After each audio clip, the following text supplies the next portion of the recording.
My name's Brian Martens, and I'm a classics and art history major here at Creighton.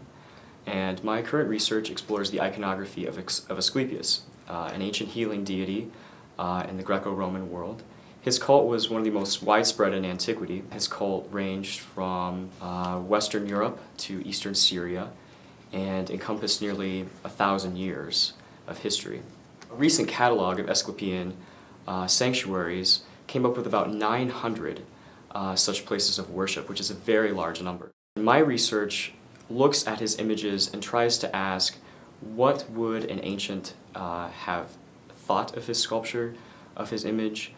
What sort of reactions would his image have got from the onlooker?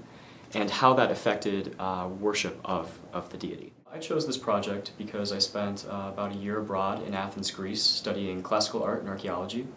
And one of my courses was actually in Greek sculpture. And this course convened on-site in a museum for every class.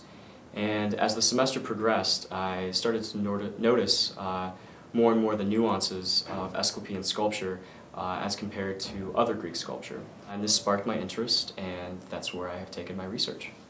My project seeks to fill a hole in Asclepian scholarship that has focused predominantly on literary and epigraphic sources. Scholars of Asclepius have tended to focus on these subjects rather than the art and archaeology of the cult. And so by studying his imagery, I hope to fill this gap. One of the most interesting things that I've found over the course of my research is really the uniqueness of Asclepian sculpture.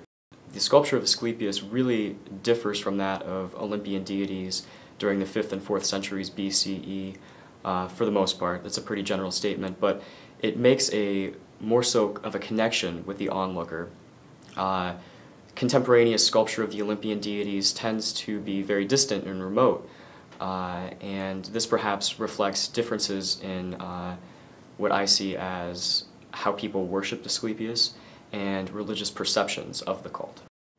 I hope that individuals would like to come listen to my research to perhaps learn a little bit more about something they might not otherwise hear about, and to gain a better appreciation for our classical past.